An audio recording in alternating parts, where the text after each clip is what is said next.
भाई तो क्या ही बोले भाई, इस पे बहुत ज्यादा कविताएं भी हैं यार, तुमको अगर याद हो कोई कविता तो। चलिए ठीक है। अर्ज किया है। इरशाद इरशाद। उसे बारिश पसंद थी और मुझे बारिश में वो। सुभान अल्लाह, माशा अल्लाह, गजक अल्लाह, चिक्की अल्लाह।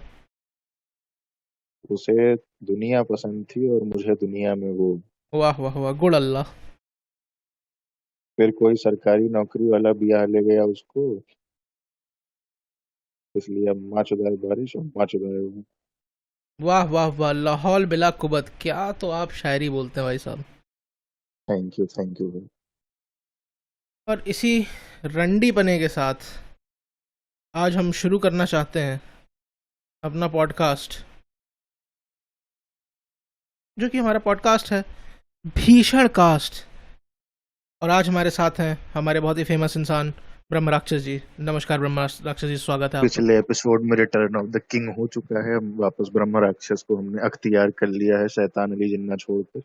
देखिए वो एक बकचोदी हो गई छोटी सी, मैंने पता नहीं क्यों एपिसोड 11 का टाइटल डेस्पासिटो लिख रखा है, लेकिन एक्चुअली इसका टाइटल डेस्पासिटो नहीं है। What a big surprise. आज हम लोग सरकारी नौकरी के बारे में बात करने वाले हैं।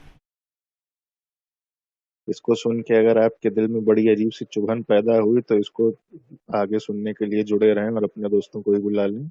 और अगर हो सके तो एक ईसीजी मशीन लगा लीजिएगा, क्योंकि हृदय घात की भी संभावनाएं हैं, ऐसा हमारे मेट्रोलॉजिस्ट मीटियोरोलॉजिस्ट ने बताया हमें। ऊपर से पानी भी रख लीजिए क्योंकि आपकी झाड़ भी सुलग सकती है। और टिश्यूज भी रख लीजिए, क्योंकि आंख से गांड आंसू भी फट आने वाले। सकती है। बहुत कुछ होगा बेसिकली, क्योंकि आज हम सरकारी नौकरी का काफी ज्यादा डाइसेक्शन करने जा रहे हैं। और इस पागलपन की फिनोमिना का थोड़ा हम जड़ तक जाने की कोशिश करेंगे कि भाई चल क्या रहा है। क्यों देश के लाखों लोग अपनी जिंदगी बर्बाद करने में जुटे हुए हैं।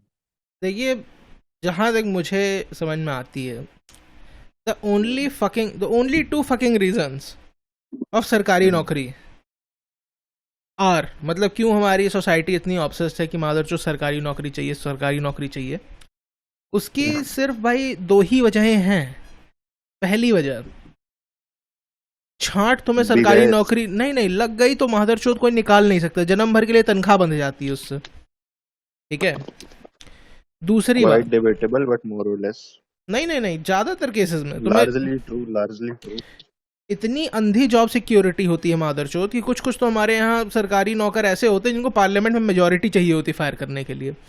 तो ये पार्लियामेंट वहीं जो हमारे यहाँ मेजोरिटी में प्रॉपर पॉलिसीज के लिए नहीं आ पाता है, किसी को फायर करने कोई के लिए तो बहुत दूर समोसा की। नहीं साथ में बैठ के खाते मेजोरिटी में वो लोग।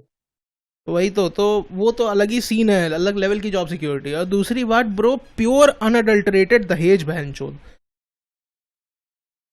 प्योर। आपने नमक का दारोगा कहानी पढ़ी है? अरे बिल्कुल पढ़िए प्रेमचंद जी इस बे। Copy for the win. हाँ। एक बड़ी सुंदर लाइन। वो तब तो ठीक है, आपकी आवाज क्यों दब गई? क्या आपके ऊपर अत्याचार हो रहा है? क्या आपकी आवाज सरकार दबाने की कोशिश कर रही? वही है ना, देखिए।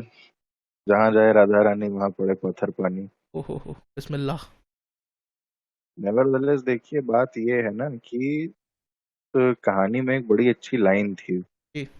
जब नमक का दारोगा जा रहा होता है अपनी नौकरी का इंटरव्यू देने, हम्म। तो उसके पिताजी उसको एक बहुत मतलब मार्मिक बात बोल के भेजते हैं जो स्कूल में उतना नहीं समझ में आई थी, लेकिन आज बहुत ज्यादा उसका फर्क दिखता है। हम्म। कहते हैं कि बेटा देखो, कोई ऐसी नौकरी लेना जिसमें 2 नंबर की आय भी हो। हम्म। तो आदमी ईमानदार रहता है, बोलता है इसे कैसे बहन चौथ का है। बेटा देखो, जो तुम्हारी मानसिक तनख्वाह हो, सैलरी वाली, हम्म। वो पूर्णिमा चांद की तरह होती है। हम्म। तो महीने में एक बार आएगी और फिर घटते घटते जीरो हो जाएगी। हम्म। जो ऊपरी आय होती है, 2 नंबर कमाई होती है, वो तुम्हारी एक, मान लो, नदी की तरह है। हम्म। जब प्यास लगे उसमें हाथ डाल के पानी पी लो, बुझ जाएगी। तो बड़े ही मतलब अफसोस की भी और अम्यूजमेंट की भी बात है कि ये 90 साल पहले लिखी गई कहानी है। आज भी मोस्टली, रेलेवेंट है। मतलब ज्यादातर सिनेरियोज के लिए सच है, रेलेवेंट है। और सरकारी नौकरी देखिए, मतलब जो थोड़ा रिस्पेक्टेबल सरकारी नौकरियां होती हैं, उनके अलावा भी सरकारी नौकरी का जितना ज्यादा सेक्लूडेड आप रहेंगे, जनता की नजर से दूर, उतना आप खुल के मतलब कमाई कर सकते हैं। बिल्कुल। क्योंकि वहां आपके ऊपर सुपरविजन की भी कमी नहीं है। जैसे हमारे यहाँ जो सबसे ज्यादा कवेटेड सर्विसेज होती हैं, जिसके पीछे सब हाथ जो लोग पड़े हुए हैं यूपीएससी के लिए, सेम। उसमें आपको क्या लगता है कि जो करप्शन होता है उसमें कौन सी सर्विस, सारी जितनी सर्विसेज होती हैं उसमें कौन सी सर्विस सबसे ज्यादा कमाती होगी? कौन सी सर्विस इन द सेंस मतलब? IAS, IPS, IRS, IFS. पता नहीं यार, मुझे तो लगता है फॉरेस्ट वाली सबसे ज्यादा कमाती होगी।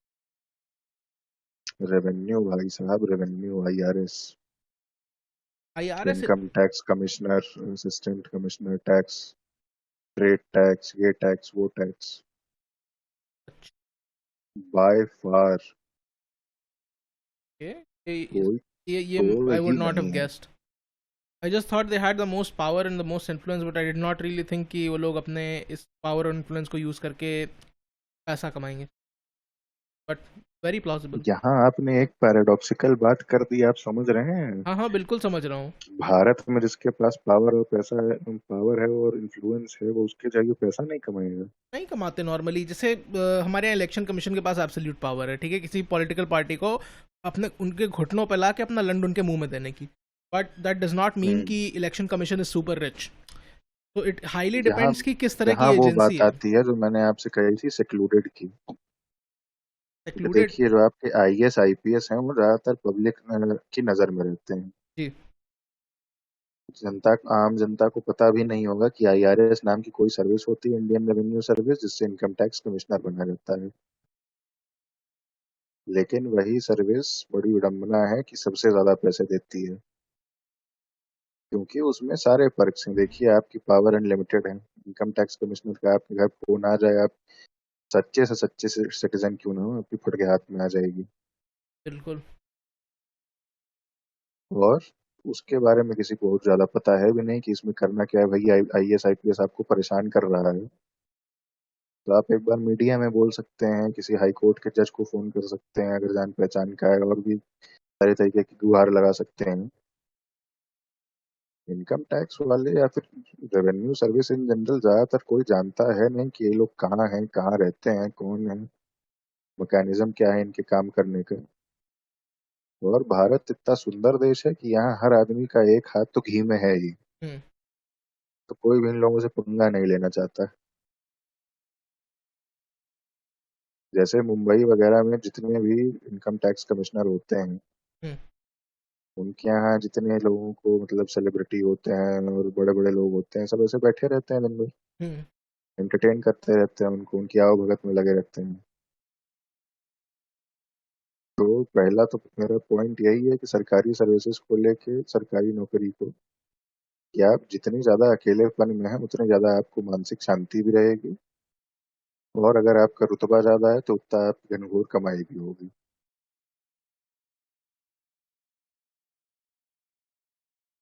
उसके ऊपर से अगली चीज जो हम देख सकते हैं वो ये है कि कौन सी सरकारी सर्विस में लोग सबसे ज्यादा घुसना चाहते हैं, गेस करिए। ये तो क्लियर है भाई, आईएएस बनना चाहता आपको पता है आईएएस का मेन काम क्या होता है? है भाई। In the name mind, it's administration of the city mind. चलिए, हमें आपको तो पता है, हम लोग मतलब ह्यूमिलिटी असाइड काम भर के इन्फॉर्म सिटीजन हैं। हाँ। आप किसी जनरल आदमी को ऐसे सड़क चलते उठा के पूछेंगे वे आईएएस क्या करता है, वो तो लंड आपको को, क्या लगता है वो क्या बोलेगा? लंड नहीं बता पाएगा। नहीं, कुछ तो मतलब कोशिश करेगा ही। आप पूछेंगे कि आईएएस के बारे में क्या जानते हो, आईएएस कौन होते हैं, या फिर कहाँ मिलते हैं, कैसे होते हैं, तो एक शब्द बोलेगा। आप क्या गैस कर सकते हैं कौन सा शब्द है? डीएम। जी हाँ, बिल्कुल। सीधा आपको बताएगा डीएम। और अगर आईपीएस की बात हुई हम्म। तो उसके मुंह में ज्यादा थोड़ा हो सकता है शब्द आ जाए, डीआईजी, एसएसपी, डीजी, ये सब। हम्म। आईएएस, देखिए मजे की बात ये है कि जिसको आप बहुत ज्यादा पावरफुल मानते हैं, मतलब एपिटमी मानते हैं आईएएस की पावर का, डीएम, हम्म। वो बड़ा ही लो लेवल ऑपरेटिव होता है। क्या आप ये बात जानते हैं? लो लेवल होता है but not exactly low level as such. नहीं, in the larger scheme of things, No, in the larger IAS yeah, itself. yeah, yeah. In the larger scheme of things, DM छोटी पोस्ट होती है क्योंकि DM छोटी post होती है। IAS के अंतर्गत ही, जैसे मान लीजिए आपकी इस साल आईएएस आपने निकाला, हम्म, तो आज से 7 साल बाद आप डीएम बनेंगे। हम्म, और उस 7 साल के बाद हम्म, फिर जितनी आपकी पोस्ट रहेंगी, भाई नेचुरल सी बात है, डीएम से तो वो सीनियोरिटी में ही होंगी। हम्म, और एवरेज बंदा अगर 26-27 साल में आईएएस निकाल रहा है, हम्म, तो आप खुद ही जोड़ लीजिए, वो 34 साल की उम्र में डीएम बन गया, 5 साल डीएम रहेगा, 39-40 हो गया। हम्म। 20 साल उसकी सर्विस बची है रिटायरमेंट तक। तब तक आपको क्या लगता है कि एक आईएएस क्या करता है? क्या करता है मतलब? अरे वो फिर किन जाएगा पोस्ट पे रहता है, क्या सेक्रेटरी क्या रिस्पॉन्सिबिलिटी? फिर और स्टेट लेवल की पोस्ट होती है सेक्रेटरी वगैरह की, हायर ब्यूरोक्रेसी वाली, उनमें धीमे धीमे जाएगा, बहुत ज़्यादा बढ़ जाएगा तो कौन सी सेक्रेटरी की पोस्ट होती है, कैबिनेट। कैबिनेट सेक्रेटरी, वहाँ तक पहुँच जाएगा। बट वो भी बहुत ही वो होता है वहां मतलब तक तो देखिए बहुत सीनियोरिटी और पॉलिटिक्स ही मैटर करती है। But at after a certain point मतलब पब्लिक आय से गुम हो जाता है। बहुत इजीली, क्योंकि डीएम जब तक आप रहते हो या फिर आप एसडीएम रहते हो तभी तक आप मतलब पब्लिक आई में रहते हो। उसके बाद तो चिड़िया उड़ हो जाता है, जैसे ही आप मतलब किसी मिनिस्ट्री के सेक्रेटरी बनते हो या कुछ बनते हो। हालांकि भाई देखिए, बात वही है ना कि जैसे आप सोचें अगर कि हमारा खाना कहाँ से आता है, हम्म, तो आप पूरी चेन तो जरूर बता दें कि पहले किसान उगाता है, फिर किसान मंडी में बेचता है, फिर मंडी से रिटेलर खरीदता है, हम्म, फिर रिटेलर के बाद से सारे किराने वाले लाते हैं, फिर किराने वाले से आप लाते हैं। हम्म। लेकिन उस पूरी चेन में आप जानते किसको हैं? बस किराने वाले गिराने को। वाले को ऑब्वियसली। तो डीएम बड़े हताशा हो रही कहते हुए, लेकिन इस मामले में किराने वाले जैसा ही है। वो सरकार का बस वो ऑर्गन है जो आपको सबसे ज्यादा विजिबल है, जिससे आपका दिन ब दिन काम बढ़ रहा है। हम्म। इसलिए डीएम की सारी वकाली है। और अनफॉर्चुनेटली डीएम जो हमारे यहाँ होता है, उसकी पोस्ट का जितना रुतबा है, वो कहीं ना कहीं एक कॉलोनियल लेगेसी भी है। नहीं, कॉलोनियल लेगेसी तो obviously it's nothing but a colonial legacy, the entire bureaucratic system that we have. But कहने का मतलब है कि it is not that inefficient. मैंने और भी देशों की ब्यूरोक्रेसीज को थोड़ा बहुत देखा है।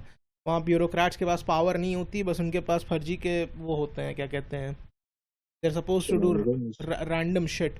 तो यहाँ मैं बताता हूँ कि तो यहाँ मैं अपनी यूनिवर्सिटी से कुछ कलेक्ट करने गया था डॉक्यूमेंट ऑफिस से किसी के बिहाफ पे। तो what they wanted was a COVID declaration कि I have not met with anybody from who has COVID or anything। मतलब इस तरह का एक declaration उनको चाहिए था, बट फ्रॉम द गाय जो कि नहीं आके कलेक्ट कर पा रहा है। And it made no sense, क्योंकि मैं कलेक्ट करने जा रहा हूँ तो मुझे डिक्लेयर करना चाहिए ना कि मुझे कोविड नहीं, क्योंकि I am there in person. But you know, stupid bureaucracy, there was this rule and उनको करना है तो करना है। उसकी वजह से बहुत फर्जी के डिले होते हैं। तो बेसिकली मतलब बहुत ज़्यादा मतलब आप इंडिया में फिर भी ब्यूरोक्रेसी के पास अंधी पावर है। बाहर ब्यूरोक्रेसी के पास बिल्कुल एकदम लंड बराबर पावर नहीं है। उन लोग बस बेसिकली पेंसिल पुशिंग का काम करते हैं, ग्लोरीफाइड क्लर्क्स होते हैं। देखिए वो भी, हाँ, ग्लोरिफाइड क्लर्क्स वाली तो बात बहुत सही कह दी आपने, क्योंकि वो चीज एक समय के बाद आईएएस को भी कहा जाता है, क्या आप जानते हैं? नहीं, वो तो है जब ही। आप डीएम कमिश्नर की पोस्ट पार कर जाएं, तो उसके बाद आप झकमार के ग्लोरिफाइड क्लर्क हो जाते हैं टाइप के। लेकिन देखिए, इस पूरी डिस्कशन का ये मतलब नहीं है कि हम आईएएस अधिकारियों को या फिर सर्विस को या यूपीएससी या फिर इन जनरल सरकारी नौकरियों को गरिया रहे हैं। नहीं, हमारा आज का जो करिया रहे टॉपिक हैं है उस लेकिन किस गरिया रहे हैं, नो डाउट, लेकिन लेकिन किस डेनिग्रेट नहीं रेफरेंस में करना गरिया चाहते। रहे हैं? हम उसे नीचा नहीं दिखाना चाहते, बस हम एक इस चीज पे काफी दिमाग खराब होता है कि लोग सरकारी नौकरी को क्यों सर पे चढ़ाए बैठे हैं, और सबसे जिसकी वजह से पहले आज तो भी। सीन था, मतलब जहाँ तक मुझे याद है, जब मैं छोटा था, 2002 की बात है। 2002 बोल दिया, ट्रिगर हो जाओ जल्दी से।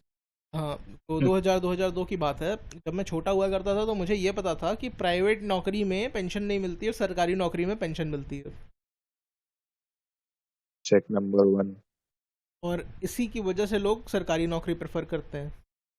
मुझे कुछ खास समझ में आया तो नहीं, मुझे थोड़ा बहुत ऐसा लगा कि अच्छा चलो ठीक है, 60 साल के बाद जब काम नहीं कर पाएंगे तो बंधी तनख्वाह आ रही है घर पे बैठे। Very nice, very good. बहुत से ऐसे एग्जाम्पल भी मैंने देखे हुए थे कि पूरा पूरा परिवार लोगों की पेंशन पे पल रहा है, जो कि सुनने में काफ़ी सैड लगता है, but you know that is the reality of India. मतलब अगर किसी को पेंशन मिलती है तो बेसिकली वो मोर और लेस पूरा अपना घर पालता है, बच्चे पालता है, बच्चों के बच्चे पालता है।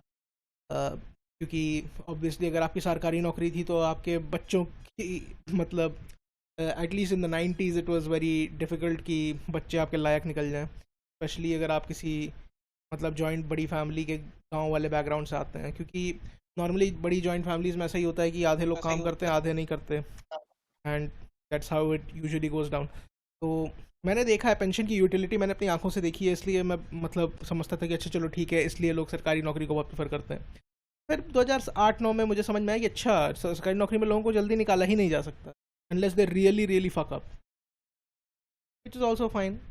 ठीक है। निकाला भी नहीं जा सकता है, उससे ज्यादा बड़ी बात ये है जॉब सिक्योर। देखिए सरकारी नौकरी के अगर हम एडवांटेज एक बार बहुत जल्दी से गिनना चाहें, हम्म, सबसे बड़ी बात तो यही आ जाती है, जॉब सिक्योरिटी। बिल्कुल। और उससे एक मतलब समाज में आपका क्या असर पड़ता है, उससे आप ये बहुत ज्यादा लोग ओवरलुक कर जाते हैं सरकारी नौकरी की अहमियत जाते समय। भाई आप अगर किसी रेलेवेंट डिपार्टमेंट में हैं, हाँ, तो उसके तो बाद आपकी आज नहीं तो कल किसी ना किसी को आपसे काम लोगों को पड़ेगा। काम पड़ना ही है, और लोग आपसे ऑटोमेटिकली इज्जत से रहना शुरू कर देंगे। बिल्कुल बिल्कुल। अब ये इस पे डिपेंड करता है कि आप कितने रेलेवेंट डिपार्टमेंट में हैं। बिजली के डिपार्टमेंट में है तो आप भगवान हैं। बिजली, पानी, पुलिस, एडमिनिस्ट्रेशन, इस सब चीजों में है तो फिर आपके भाई कोई तोड़ ही नहीं है, आपके घर दिवाली को एकदम मिठाइयों का अंबार लग जाएगा। रेलवे, अगर दिवाली की ही बात हो रही है तो रेलवे। वही। और अगर आप मतलब ऑन दी अदर हैंड आबकारी में हैं, या मतलब या फिर ऐसे कोई ऐसे छोटे से डिपार्टमेंट में जिससे लोगों का ज्यादा लेना देना नहीं है, हैंडलूम डिपार्टमेंट हो गया मान लीजिए। क्या आपको पता है हैंडलूम डिपार्टमेंट होता भी है कोई? मुझे लैंड नहीं पता था hand down battle. What I knew was that the British match the looms of the fucking 1700s fucking loom weavers of India. And I hmm, think that was the fucking end of hand looms because उसके बाद तो industrial revolution हो गया। अभी all I know is कि khadi is the only place that actually makes shit by hand. तो I did not even भाई no. साहब और मिनिस्ट्री ऑफ टेक्सटाइल के अंदर एक पूरा डिपार्टमेंट है हैंडलूम्स का, तो उसमें आईएएस ऑफिसर्स बैठते हैं। आप बताइए। भोसड़ी के करते क्या है, पावर लूम से इनकी जॉब नहीं खाली है क्या बहन चौधों के? हम ही लोग गांडू हैं बहन चौथ, कंप्यूटर हमारे जॉब भाई खा रहे अब हैं। किसी तरीके से आदमी को अपनी रेलेवेंस तो बनाए ही रखनी है। तो क्या करते हैं भोसड़ी वाले? तो वही है, अगर आप ऐसे डिपार्टमेंट में हैं तो आप लोगों को पता ही नहीं है आपका ऐसा डिपार्टमेंट एग्जिस्ट करता है, कोई आपकी बात क्या सुनेगा। और आईएएस में भी जितने सर्विसेज मिलती हैं, यूपीएससी के आईएएस वाले एग्जाम्स है, तो उसमें से सब की सब ढंग की थोड़ी होती हैं। For example Indian information service हो गई, हम्म। जो आरटीआई वगैरह देखती है। हाँ। एक इंडियन डिफेंस सर्विस होती है जिसका ज्यादातर काम डिफेंस के मतलब मैन्युफैक्चर को देखना होता है, एक्चुअल डिफेंस से कोई लेना देना नहीं होता। अच्छा, बीडीएल को सुपरवाइज करने के लिए या हैंडल करने के हाँ। और ये हो गई आपकी इंडियन पोस्टल सर्विस। भाई कहने के लिए तो ये सब भी national level all India service है, लेकिन इनका कोई काम पड़ना है आपसे? लिए? भाई, बस। पोस्टल सर्विस को तो बस गाली ही देते हैं लोग, फिलहाल कोई काम नहीं। बस वही सारा का सारा आपकी वकाली खत्म हो गई। दूसरा सबसे बड़ा जो ओवरलुक्ड फीचर है वो ये है कि सरकारी सर्विस आपको देती क्या है, उससे लोग आपको बहुत जज करते हैं। भाई आप अगर सिर्फ इसी पर देख लीजिए तो आप पुलिस में अगर इंस्पेक्टर तक बने, हम्म। अपने आप में बहुत ही बड़ी चीज है। क्योंकि अगर आप बहुत ही एकदम न्यूट्रल पॉइंट से देखिए तो भाई पुलिस है, एक फोर्स है, उसमें इंस्पेक्टर है आपके जैसे पूरे प्रदेश में 10,000 इंस्पेक्टर है, तो कोई खास फर्क तो पड़ता है नहीं। लिटरली थाउजेंड्स लाइक यू, तो फिर आपकी इसमें क्या अहमियत होगी? की आवाज़ फिर दब वही ये गई है बात ब्रो, है क्या आपको ऑप्रेस किया जा रहा? वही ये बात आ जाती है कि लोगों को आपसे काम तो पड़ना ही है। अरे और आते हैं ना, अभी हम तो काफ़ी ऊपर ऊपर बात करना शुरू कर दिए, शुरुआत से ही आते हैं हम लोग एकदम शुरू करते हैं ग्रुप डी की नौकरियों से भाई साहब। तो जहाँ आपने ग्रुप डी की नौकरियों की बात की और आपने बिहारियों की बात नहीं की, व्हाट आर यू डूइंग? तो आपको बिहार का ये वाला कल्चर पता है कि वहाँ पर किसी भी लेवल की सरकारी नौकरी के लिए अंधी तैयारी का एक बहुत बहुत वाहियात सा कल्चर है। हाँ वहाँ एसएससी बैंक रेलवे वगैरह कुछ भी लेके बहुत ज्यादा चलता रहता है। और सबसे बड़ी बात मैंने देखी अपनी आंखों से, ये मतलब उन बच्चों को, बिहार वालों को, जैसे हमारे यहाँ नहीं होता है कि भैंचो तुम तीसरी क्लास के चौथी क्लास के बच्चों से पूछो, अच्छा बेटा बड़े होके क्या बनोगे, बेटा भोसड़ी के बोलेंगे तो हम पायलट बनेंगे, तो एस्ट्रोनॉट बनेंगे, नहीं तो लौड़े कुछ बनेंगे, ठीक है समझ रहे हो? बड़ी ही चीज़ हम्म। बोलते हैं कि डॉक्टर बनेंगे, आचा बनेंगे, पाँचा बनेंगे। वहाँ तुम जाके किसी तीसरी चौथी के बच्चे से पूछोगे भोसड़ी के बड़े होके क्या बनोगे, तो बोलेगा तुमसे सीधे कि ऐसा है, मुझे रेलवे में बिहार पुलिस में दरोगा। हाँ लाइनमैन बनना है, मतलब समझ रहे हो, ऐसा रैंडम एस जॉब जो तुमने सुनी ही नहीं होंगी, ठीक है? मुझे रेलवे में लाइनमैन बनना है, मुझे बिजली के डिपार्टमेंट में लाइनमैन बनना, मतलब मीनियल एस जॉब्स जहाँ पर तुम, मतलब समझ रहे हो, जैसे टेलीफोन में भी होते हैं लाइनमैन होते हैं, तुम मतलब एकदम ऐसे जॉब्स जो एकदम कतई ग्रुप डी के जॉब होते हैं, जिन पे मतलब किसी की ड्रीम नहीं होती कि ये बनना है। वहाँ पर लोगों की एक्चुअल ड्रीम है कि ग्रुप डी की सरकारी नौकरी मिल जाए उन्हें।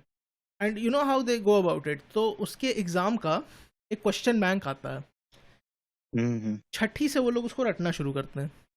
उनको लंड नहीं पता होता कि हाँ। क्या क्या है, अरे क्या क्या नहीं है, ठीक है? उनसे तुम पूछोगे कि करंट क्या होता है, वो नहीं बता पाएंगे। लेकिन अगर तुमसे उनसे पूछोगे कि कोई 70 ओम का रजिस्टर है, उसमें कुछ 70 एम्पियर करंट जा रहा है, तो उसके अक्रॉस वोल्टेज क्या होगा, उनको रटा हुआ है वो, और वो जाके पेल देते हैं उसी को, उस तरह के एग्ज़ाम के उसमें।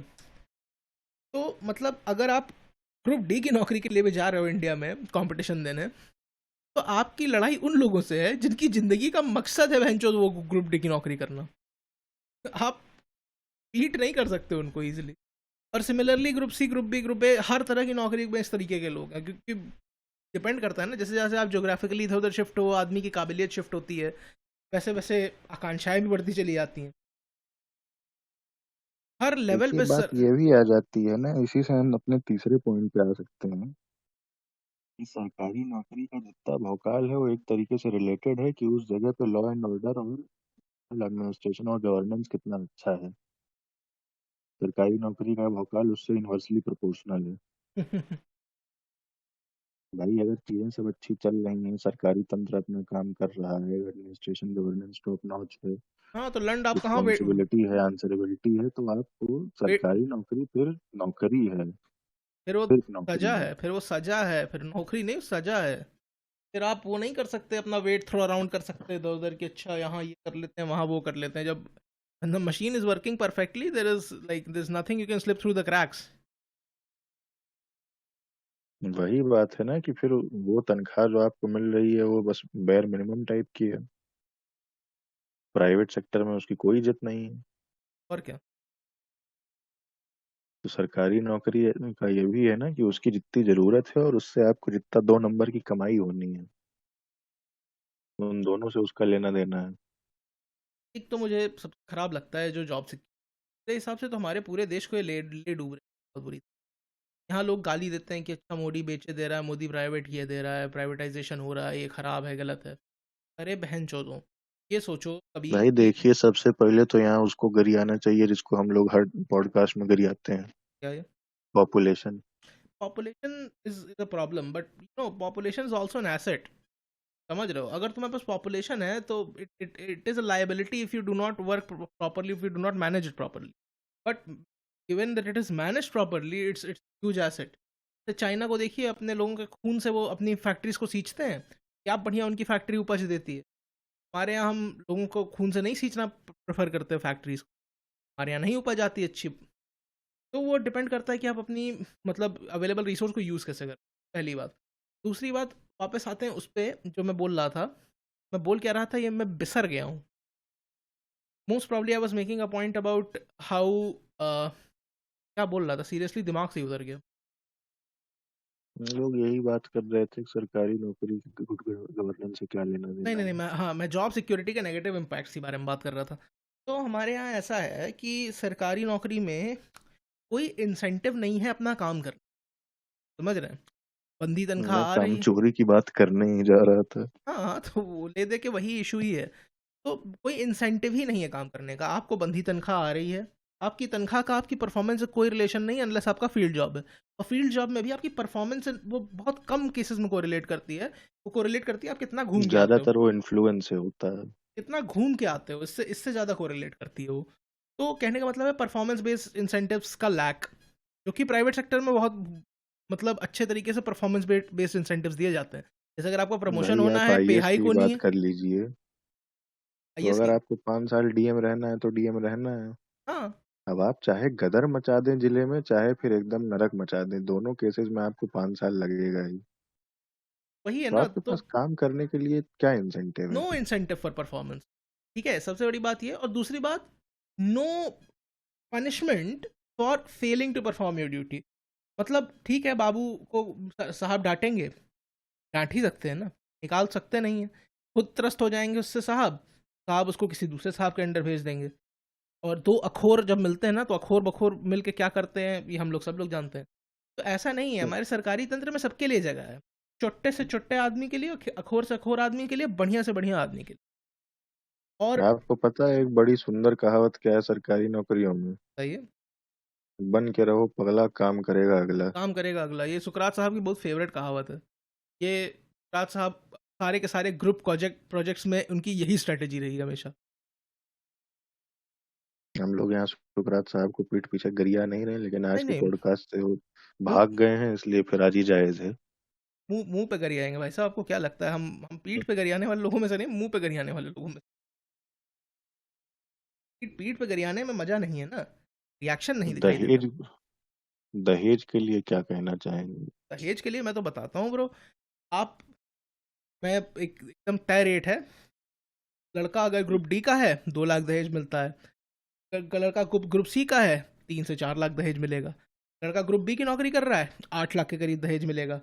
लड़का अगर ए क्लास ऑफिसर है, इजी 25 लाख। और आईएएस वाईएएस है तो लोग 80 लाख करोड़ की भी बोली लगा देते हैं।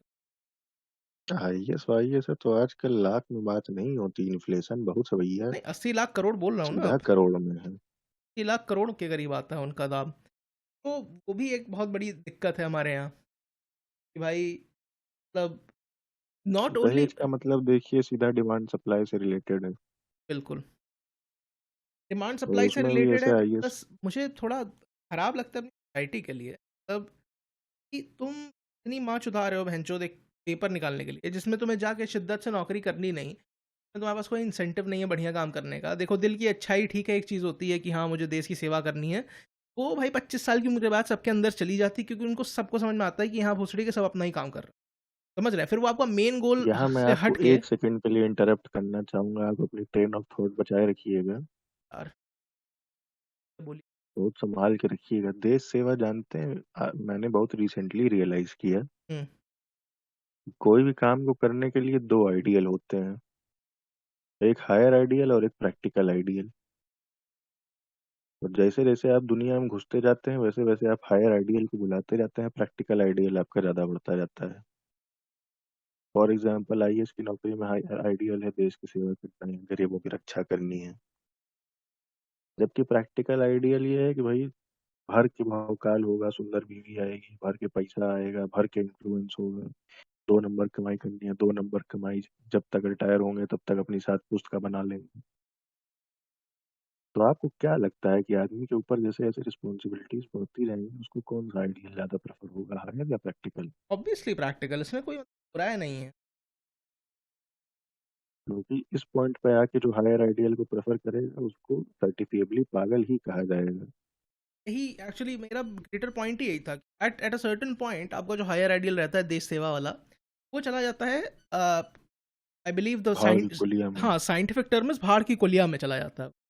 और कुछ ज़्यादा साइंस में यूज़ करता हूँ यार यहाँ, इतना साइंटिफिक टर्मिनोलॉजी लोगों को आती होगी कि थोड़ा डम डाउन करना चाहिए। नहीं नहीं, सीख जाएंगे कुछ दिन। सीख सीख जाएंगे। तो साइंटिफिक टर्म में भाड़ की कोलिया में चला जाता है हायर आइडियल। और एक बार जब आपका ये सब हायर आइडियल भाड़ कोलिया में चला जाता है ना, तो बस उसकी जो राख होती है वो कभी कभी आपके बिहेवियर में बाहर आती है। और मतलब लिटरली, मतलब ये आप देखे होंगे कि बहुत से लोग अपने हित के लिए काम करते हैं, बीच में जब उनके लिए सुपर कन्वीनियंट होता है तो वो देश हित में भी काम ही में से एक हाथ दो हाथ ऐसे छुआ देते हैं।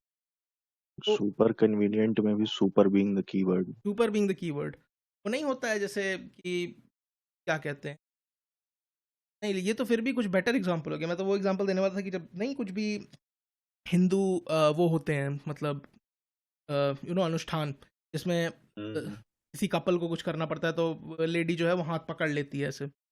हाँ हाँ हाँ बट हाँ, दैट इज इवन लाइक वे मोर उसमें कुछ refined way of saying this. Refined नहीं, that thing entails way more dedication and nishtha than what I was trying to compare it to, so it's not even a valid comparison, but you get the idea कि लोगों का यही भाई scene है ये भाई। वही बात हो गई ना, मैंने बहुत बचपन में एक कहानी सुनी थी कि एक बार एक औरत जाती है मंदिर में, वहाँ लाइन में उसके आगे एक आदमी खड़ा रहता है दान पात्र के आगे, और अपनी जेब से नोटों की खूब बड़ी सी गड्डी निकालता है हम्म जिसमें कम से कम 100 नोट होंगे। हम्म वो सबको दिखाते हुए धीरे धीरे एक एक नोट डालता है वो पूरे दान पेटी में।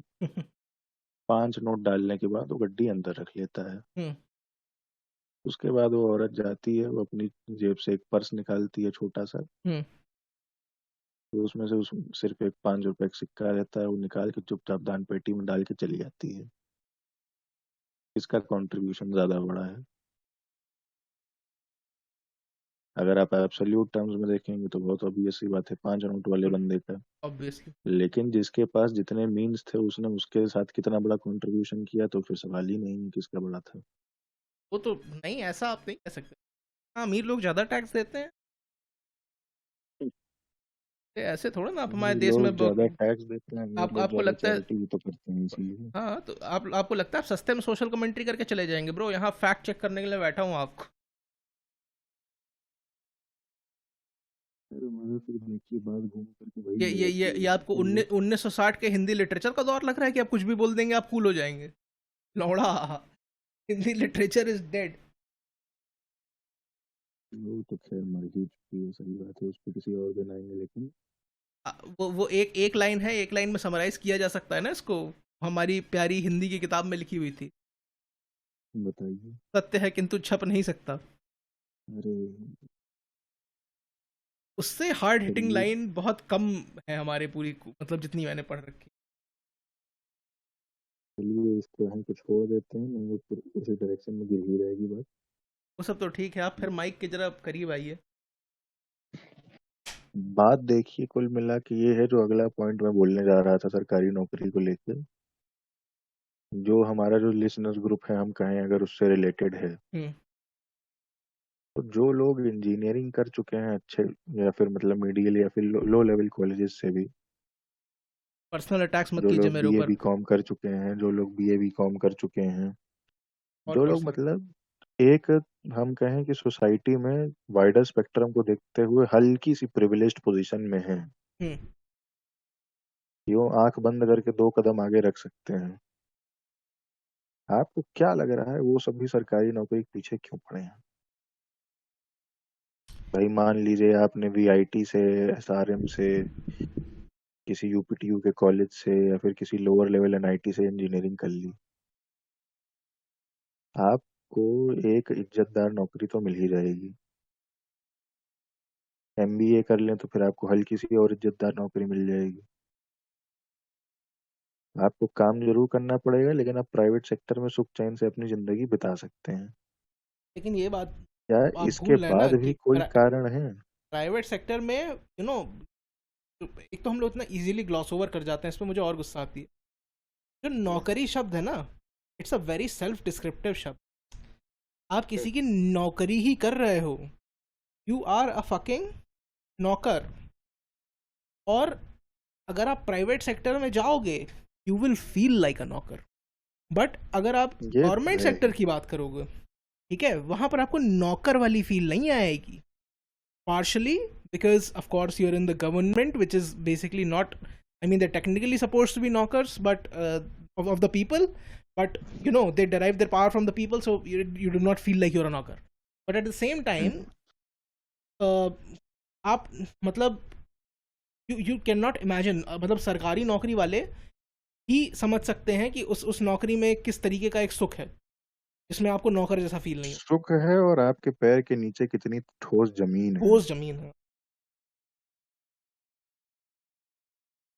तो मेरे हिसाब से तो वहीं आप अगर प्राइवेट यही सेक्टर से कारण है। कंपेयर करिए तो लगातार वहाँ भूकंप ही आ रहा है। और यही कारण है क्योंकि प्राइवेट सेक्टर में जहां आपका परफॉर्मेंस ड्रॉप किया, you are fucking replaceable. Of course you are also replaceable in the सरकारी system, but it's not as easy to fire you. It's not even a competition. तो आप देखिए, मैं आपको अगर क्या यहाँ लगता है पे क्या अपनी कारण थोड़ी था कि ये you know competent enough degree holders क्यों प्राइवेट सेक्टर की तरफ ना जाके सरकारी नौकरी की तरफ ग्रेविटेट करते हैं? देखिए, इसके कुछ इश्यूज हैं जो एक उम्र के बाद ही समझ में आने लगते हैं। जैसे जब आदमी 16-17 का होता है तब उसे सवार होता है भूत आईआईटी का, एम्स का, क्लैट के कॉलेजेस का, जो आप इम्तहान दे के निकाल सकते हैं, जिसमें अगर आप घुस गए और दूसरे एंड से निकलने पे बड़ी इज्जतदार जिंदगी होगी, नो क्वेश्चन आस्क्ड। कभी कभी ये भूत चढ़ता नहीं है, कभी कभी वो भूत परिवार जो होता है ना उठा के मुड़े पे बैठा देता है। वो तो है ही। देखिए, अब उस समय में आप मतलब कल्पेबिलिटी की बात नहीं कर सकते, 16-17 में कितनी अकल होती है, फिर लेकिन सोलह लोगों सत्रह को साल जो आंख में के सामने। लोगों के बच्चों की अकल नहीं होती, बट माँ बाप की तो हो सकती है ना। वो that's is that too much to ask for? नहीं, लेकिन वो ही बात है कि उस टाइम पे उनको जो भी प्रेफरेबल बेस्ट चीज दिखती है वो उसकी कोशिश करते हैं। जब वो कॉलेज से निकलते हैं 21 से 24 के बीच में किसी भी उम्र पे, फिर आपने ये ट्रेंड कई बार देखा होगा इंजीनियरिंग कम्युनिटी में ही, लोग 1-2 साल अपनी नौकरी करने की पूरी कोशिश करते हैं, फिर उसके बाद उनसे नहीं हो पाता और वो छोड़ के सरकारी नौकरी की तरफ पलायन करने की कोशिश करते हैं। अभी हमारे एक मित्र ही अपनी नौकरी छोड़ने की बात कर रहे थे, उनके हम नाम नहीं बताएंगे। तो आपको क्या लग रहा है इसका कारण क्या है? बड़ी कोइंसिडेंटली मैंने इसके लिए एक वीडियो देखा था कल। जो तो ना जानते हो, बाजी रामायण रवि में एक सर पढ़ाते थे, ओझा सर। तो आप साहब ओझा मतलब बोलते हैं, एकदम सीधे प्रेत आते हैं मेरे दिमाग कट्टर हिंदू शेर आदमी, में। मतलब एकदम विशुद्ध उत्तर प्रदेश के, मैं जिले का नाम तो नहीं बताऊंगा, समझ जाइए। और मतलब उस जिले की पूरी मानसिकता को उन्होंने इनकैप्सुलेट कर लिया है अपनी पर्सनालिटी में, बातचीत में, लहजे में, विचारों में, हर तरीके से। कल उन्होंने एक बात बोली कि आपको क्या लगता है कौन सा ग्रुप सबसे ज्यादा आईएएस के पीछे पड़ा हुआ है, आईएएस के या फिर ग्रुप ए सर्विसेज के? सीधा जवाब आया, सर मिडिल क्लास। क्योंकि अपर क्लास को उसमें इंटरेस्ट है नहीं और लोअर क्लास वहां तक पहुंच सकता है नहीं, तो ये बाय एलिमिनेशन ही मिडिल क्लास आंसर आ गया। लोअर क्लास पहुंच नहीं सकता, बट हाँ लोअर क्लास में इनिशिएटिव कम होता है उधर की तरफ चलने का। इनिशिएटिव, और अगर हम एक प्रिविलेज कंपेयर करें तो लोअर क्लास को कंपैरेटिवली लैडर में बहुत ऊपर चढ़ना पड़ेगा वहां तक पहुंचने के लिए, जो हायर हायर क्लास के साथ एप्लीकेबल ही नहीं, क्योंकि वो लैडर के ऊपर एकदम कुंडली जमा के बैठे हैं। मिडिल क्लास हमेशा की तरह लैडर में बीच में फंसे हुए हैं। तो यहाँ बात ये आ जाती है, मिडिल क्लास ही क्यों उसके पीछे पड़ा हुआ है? क्या इसके ऊपर कुछ विचार हैं आपके? सर क्या बात करते हैं, ये विचार क्या है? ये तो एकदम ओपन एंड शट केस है। आपको क्या लगता है कौन सी ऐसी क्लास है जो सोचती है कि नहीं यार, हम लोग एक ऐसी जगह पे हैं जहां से हम और ऊपर की जगह पहुंच सकते हैं? फॉर एग्जाम्पल, जो लोग गरीब लोग होते हैं ना, उनके लिए बहुत बड़े सपने देखना थोड़ा मुश्किल होता है। उसमें जो आउटलायर्स होते हैं वही बहुत बड़े सपने देख पाते हैं। जैसे मैंने बहुत बढ़िया एग्जांपल दिया था, बिहार में जो बच्चे हैं, या तीसरी क्लास से सपना होता है कि ग्रुप डी की नौकरी करनी है। तो गरीब लोगों के लिए, समझ रहे हैं, it's may sound shitty, it may sound limiting, but for all practical purposes, जो सोशल हायरार्की है ना, socio economic hierarchy, it is in steps. समझ रहे हैं? तो आप एट और आप एनी गिवन सीढ़ी टाइम 1 से सीढ़ी 6 पे नहीं पहुंच पाएंगे नहीं एक पहुंच दिन में। सकते हैं। बहुत से ऐसे लोग हैं जो दो दो, दो सीढ़ी स्किप करके चढ़ते हैं, but they are far and few in between. In general, अगर आप एक नॉर्मल डिस्ट्रीब्यूशन बनाओगे, 80% लोग ऐसे होते हैं जो सिर्फ अगला रंग ही देखते हैं लैडर्स का, उसके ऊपर वो नहीं देखते। तो सिमिलरली मिडिल क्लास के लिए अगला रंग क्या है? Business? No no no, IAS. Business में बड़ा रिस्क है यार, घर का जितना पैसा माँ बाप ने कमाया है सब चुट सकता है, मेरी जिंदगी बर्बाद हो सकती है, बहुत मेहनत है, बहुत अनसर्टेनिटी है। चलो अनसर्टेनिटी है, आपने बोला माचुदा है। दूसरा, अच्छा डॉक्टर या इंजीनियर बन सकते हैं, हाँ रियलिस्टिक गोल है, पेपर निकालना पड़ेगा, it is very possible and we will reach a better way of life, बहुत पॉसिबल है। सिमिलरली वो आईएएस की नौकरी, for middle class it's just the next step to be upper middle class, because IAS हो गए, engineer हो गए, doctor हो गए, these are basically upper middle class, these are not exactly high class. High class you can only reach through business और like insane investing, या बहुत बड़े और प्रचंड आदमी निकल गए अपनी फील्ड के। सेलिब्रिटी हूँ। नहीं नहीं नहीं, बहुत बड़े और प्रचंड आदमी निकल गए अपनी, कोई बहुत भौकाली इंजीनियर है, कुछ 70 चीज़ें बना के पेटेंट करा ली, भगवान हो जाएगा कुछ समय बाद पैसा कमा कमा के। लेकिन भौकाली अगेन, डॉक्टर है, वो अपना अस्पताल खोल लेगा। एग्जैक्टली एग्जैक्टली, अगर कोई बहुत फेमस सर्जन है, he can just print money at that point, but those are again far and few in between. The general case usually moves from one step to the next step, ठीक है? तो ये IAS एक तरीके से middle class के लिए lucky, मतलब जो एक होता एपिटमी होगा ऑफ मिडिल खजाना मिल क्लास, जाना। मिडिल क्लास का एकदम मैक्स जो होता है ना, दैट इज आईएएस। जी हाँ। भाई 6.5 लाख की गाड़ी आप खरीद सकते हो आईएएस बनने के बाद, 6.5 की 9.5 लाख, याद नहीं आता एग्जैक्ट।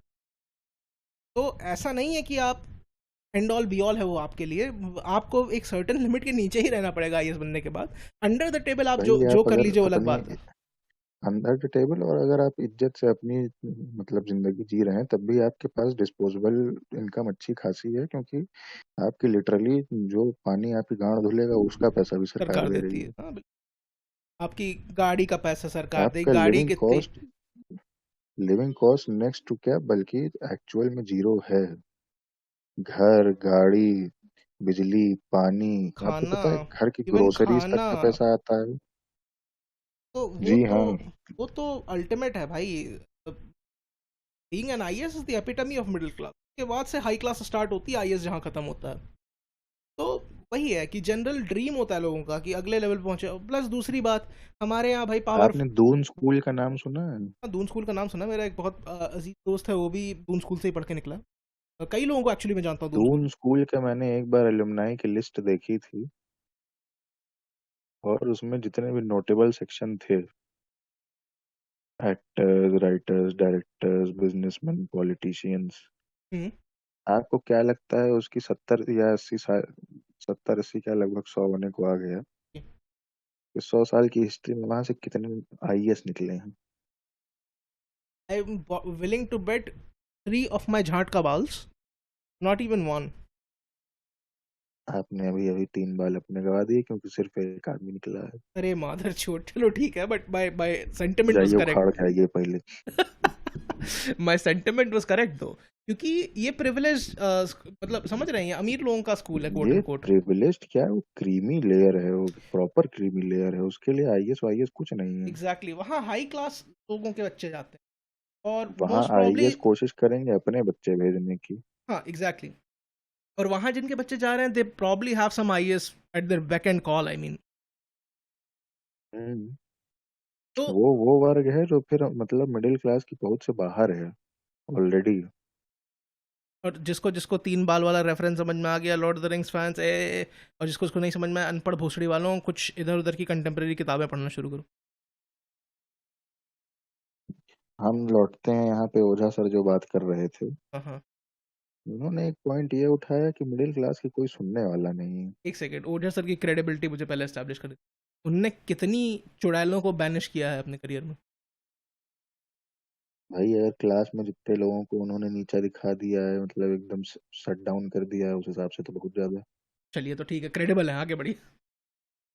हाईली क्रेडिबल है। तो उन्होंने पॉइंट दिखाया कि भाई देखिए, मिडिल क्लास कोई सुनने वाला नहीं है। नहीं, एक और वो पावर फिटिश वाली मैंने बात जो बोलने पावर वाला था। फिटिश वाली तो बात है ही, थोड़ा और जो लालच कह लें उसको, वो है। भाई मिडिल क्लास ने इतनी गाली खाई होती है चारों तरफ से, माँ बाप की गाली सुन रहे हैं, बाहर लोगों से गाली सुन रहे हैं, उनको तो हमेशा चाहिए रहा ना कि हम भोसड़ी के किसी दिन एकदम चौड़े आदमी हो जाए, हम एकदम समझ रहे हो, कि उसके बाद हम बक्कर ना सुने किसी की, वहीं चोट के हाथ में दे। और ये तो मतलब ये this is like a standard emotion and standard feeling in middle class. You can not से कि you do not feel like that being in middle class.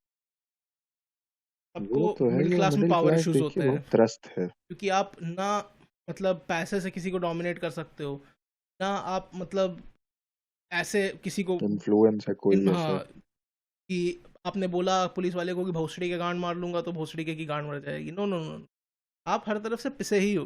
तो आपको पुश बैक करने के जो 4-7 टूल हैं आपके पास, आपका दिमाग है, आपकी मेहनत करने की एबिलिटी है, आप इन्हीं को यूज करके उस पावर को गेन करने की कोशिश करोगे. तो it is very very fucking. भाई आप यूपी में ही देख लीजिए, जितना इंस्टीट्यूशनलाइज्ड केओस है, उसका दो ही तोड़ है, या तो अंधा पैसा या तो अंधा पावर। हाँ हाँ अंधा बिल्कुल. पैसा कमाने के लिए आप मतलब बहुत कम एवेन्यूज हैं आम आदमी के पास। नहीं, उसमें इंजेन्युइटी एवेन्यूज से ज्यादा लक का एक फैक्टर आ जाता है। एवेन्यूज एवेन्यूज बहुत है पांडे जी. ये आप गलत बोल रहे हो एक्चुअली. ये मैं पर्सनली अपनी सोशल कंडीशनिंग या सोसाइटी की कंडीशनिंग को ब्लेम करता हूँ इसके लिए. हमारे यहाँ एंटरप्रेन्योरशिप को एकदम कुत्ते की झांट माना जाता है कि बिजनेस करना ही बनिया नहीं. बना दिया गया है। हाँ, पनियों को खैर इतना गंदा स्टिग्मेटाइज किया गया, वो उस बारे में किसी और दिन डिस्कशन करेंगे कास्ट स्टिग्मेटाइजेशन पे. तो उसको खराब चीज माना जाता है, जबकि commerce is the thing and that drives economics. मतलब जितना आप कॉमर्स होगा आपके यहाँ, उतना आपका इकोनॉमिक वेलबींग या कंट्री की इकोनॉमिक ट्रेजेक्टरी उतनी अच्छी होगी. बट लोगों को नहीं, हमको भोसड़ी की नौकरी करनी है, कि कोई ये नहीं सोचता कि हमको नौकरी देनी है. और लोग गाली देते हैं सरकार को कि सरकार कुछ नहीं कर रही, सरकार कुछ नहीं कर रही. अरे भोसड़ी वालों, कभी तुम MSM micro small and medium industries, medium MSME enterprises. Enterprises, MSME, MSME के बारे में कितने हम्म। लोगों ने सुना है हमारे यहाँ. सरकार 9-9 10-10 लाख रुपए का लोन देने के लिए तैयार है, जीरो इंटरेस्ट के साथ. और अगर आपकी कंपनी प्राइवेट लिमिटेड की तरह रजिस्टर हो जाती है तो आपको पैसा देने की भी जरूरत नहीं है वापस सरकार को. सरकार ने इतना इंसेंटिवाइज कर रखा है मीडियम और स्मॉल इंडस्ट्रीज को, इतना इंसेंटिवाइज कर रखा है. अगर आप कहीं जाके प्लॉट ऑफ लैंड खरीदते हो और एमएसएमई में जाके आप एक कागज पे भर के दे देते हो कि ऐसा है, हमको यहाँ पानी चाहिए, चौथे दिन वहां पाइपलाइन डल जाएगी. लेकिन नहीं, लोगों को पता ही नहीं है. पहली बात, बड़ी प्रॉब्लम ये है. दूसरी बात, लोगों के आपको अंदर इतना पता है इंसेंटिव इसका नहीं बहुत है, बड़ा। इनिशिएटिव नहीं है इतना कि हम जाके कुछ क्रिएट करें. सबको ये है कि हमें नौकरी चाहिए, किसी को ये नहीं कि हमें नौकरी दें किसी को. तो ये तो एक सोसाइटी भाई की आप बहुत बड़ी जानते प्रॉब्लम हैं है. इंडिया में एक बड़ी यूनिक कंडीशन है। जी. ज्यादातर देश होते हैं, आप 3 सेक्टरों के बारे में जानते होंगे: प्राइमरी, सेकेंडरी, टर्शियरी। जी प्राइमरी बेसिकली एग्रीकल्चर को कह लीजिए, सेकेंडरी एंटरप्रेन्योरशिप कह लीजिए, टर्शियरी सर्विसेज हैं। बिल्कुल. तो अब इंडिया आप शायद अकेला ऐसा देश होगा। भोसड़ी सेक्टर की बात करने वाले हैं क्या? नहीं नहीं, इंडिया शायद ऐसा अकेला देश होगा जहाँ प्राइमरी से लोग सीधा सर्विसेज पे कूद गए। किसी ने मैन्युफैक्चरिंग करने की कोशिश की ही नहीं, सेकेंडरी सेक्टर इंडस्ट्रीज की तरफ ध्यान ही नहीं गया। और सेकेंडरी सेक्टर के उसके लिए ये लोग चाहते हैं कि विदेश से कंपनियां आए, जिससे नौकरी प्रॉफिट. बस दे दें, हाँ हाँ ले लो भैया। हाँ, जिससे प्रॉफिट उनके पास जाए. और जो लोग हमारे यहाँ सेकेंडरी सेक्टर लगाने की कोशिश करते हैं, उनको ये लोग डिमोनाइज करना शुरू कर देते हैं. अंबानी है, अडानी अडानी है, है, ये है वो इनको है। मतलब ये हमारे देश के वेल्थ क्रिएटर्स हैं, इनको ये लोग डिमोनाइज करना शुरू कर देंगे कि नहीं ये तो फैशिस्ट है. अरे भोसड़ी वालों, असली फैशिज्म ना तुमको पता है, ना तुमने देखा है, ना तुमने हिस्ट्री किताबों में उसके एग्जाम्पल पढ़े हैं. और जो तुम्हारी आंखों के सामने असली फैशिज्म होता है ना, तो तुम लोग भोसड़ी के रिकॉग्नाइज नहीं कर पाते, क्योंकि तुम हो मादरचोद अनपढ़ हो, 70 लोगों का सुन के बकर पेलते हो. कभी मतलब भाई ये फर्स्ट हैंड नॉलेज की कमी एक और मुझे बहुत बड़ी दिक्कत लगती है इस देश की. आपके पास रिगर्जिटेशन शब्द सुना है आपने? ये बिल्कुल सुना है रिगर्जिटेशन शब्द शब्द भाई. वही हो रहा है बस इस देश रिगर्जिटेशन में, हमारी नॉलेज और ओपिनियन के नाम पे। भाई साहब, रिगर्जिटेशन हमारी जो एजुकेशन की पूरी एक, क्या बोले उसको, हिस्ट्री बोल लो, हिस्ट्री रही है, उसकी बैकबोन है regurgitation. You can take a man out of India but you can not take the regurgitation of out of the man. बचपन से क्या सिखाया जाता है कि बेटा ये लो एबीसीडी याद कर लो. समझ रहे हो? बेटा को ये नहीं बोला फोनेटिक्स जाता. कोई अपने बच्चे को पढ़ाने लगे तो फिर हंसी आ जाती और है। क्या, फोनेटिक्स क्यों नहीं पढ़ाई जाती भाई? कि नहीं, जरूरत ही नहीं है, क्या जरूरत है फोनेटिक्स की? तुम मादरचोद एबीसीडी रटवाना है, लिटिल स्टार रटो भोसड़ी के, और एंड में रट के जाके तुमको भोसड़ी के एग्जाम में वही उगल देना. जितना अच्छा उगलोगे उतना बढ़िया वो हो जाएगा. तो रिगर्जिटेशन हमारे यहाँ खून में है यार लोगों के. तो मतलब it is not shocking that people regurgitate. Primary knowledge को अक्वायर करना आजकल के में it's difficult. And like the age of information is not really helping, because in the age of information people prefer secondary information. People do not prefer to find the primary source. तो जैसे scene ये अभी क्या है हमारे यहाँ कि अगर आपको कुछ सीखना है तो आप जाके इंटरनेट पे वीडियो देखते हो। भाई वीडियो क्या है, कोई आदमी था, वो आपको कुछ, उसने प्राइमरी सोर्स से इन्फॉर्मेशन ली, वो आपको second as a secondary source information दे रहा है। गलत बोल रहा हूँ तो बताइए। नहीं, बिल्कुल सही है। बिल्कुल सही बात है। अब कोई प्राइमरी सोर्स या किताब से जाके कभी पढ़ेगा ही नहीं। और एक कलरिंग नाम की चीज़ होती है जो कि ओपिनियंस के साथ या इन्फॉर्मेशन के साथ बहुत बुरी तरह होती है। वो इन्फॉर्मेशन जिसके मुंह से निकल रही है उसके रंग में रंग के निकलेगी। जैसे अगर मेरे मुंह से कुछ भी निकलेगा तो वो प्रो हिंदू होके ही निकलेगा। सही है।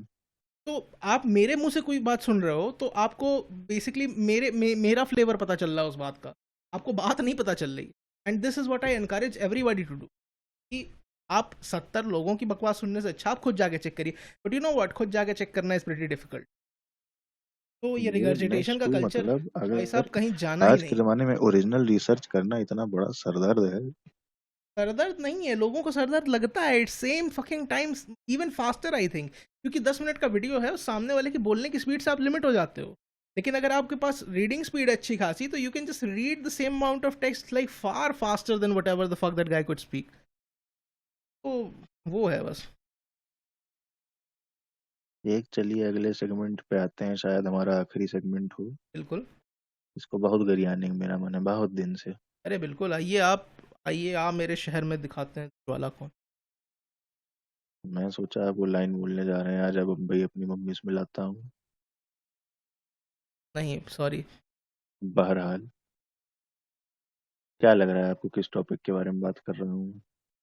कोर्स महादेव की उपासना के बारे में, चाहे वो आप और कोई, गरियाने की बात की थी ना मैंने। सॉरी, कोर्स वैष्णवों की बात कर रहे हैं। नहीं, क्लोज इनफ। सही आंसर है भारतीय सिविल सेवा इम्तहान, अच्छा, UPSC civil services examination. as well, very well known, it was established by Lord Krishna in the post Mahabharata era, before he died to Jara the hunter. इसीलिए UP में यादव भर गए एक जमाने में उसमें। खैर खैर, देखिए, बात ये है ना, मेरी यूपीएससी के साथ मेन शिकायत क्या है।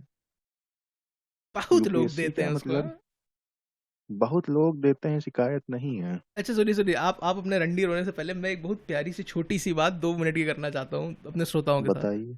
एक चैनल है यूट्यूब पे, बहुत पुराना चैनल है, मुझे याद है मैं 2012 से देख रहा हूँ उसको। तो चैनल का नाम है वेरिटेसियम। और एक डेव करके लौंडा है, वीडियो बनाता है। लौंडा क्या, भूसड़े के, वो डॉक्टर डेव, मतलब he is a proper like a PhD scholar. तो he makes videos about science. उसने अभी कुछ समय पहले रिसेंटली एक वीडियो बनाया था बहुत प्यारा सा, और उस वीडियो का टॉपिक ये था कि लक कितना बड़ा फैक्टर प्ले करता है आपके सक्सेस में। ठीक है, और लोग किस तरह अंडर एस्टिमेट करते हैं लक की वैल्यू को। उसने एक बहुत छोटा सा प्यारा सा एक्सपेरिमेंट किया था जिसमें 100 कैंडिडेट थे एस्ट्रोनॉट बनने के लिए।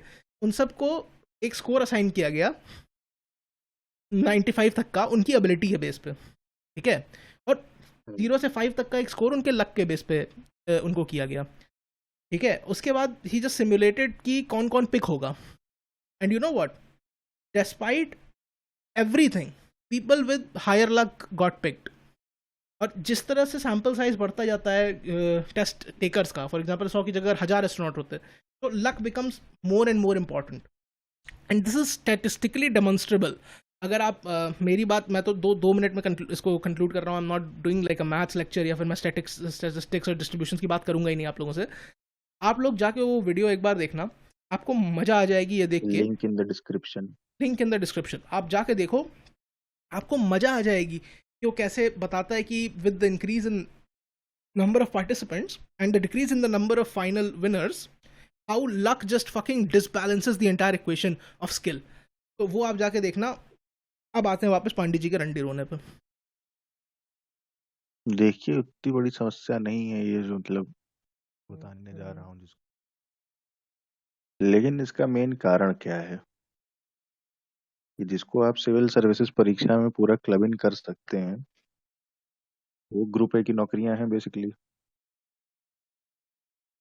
यूपीएससी हो गए, सारे पीसीएस हो गए, सीआईएसएफ वगैरह के। ठीक।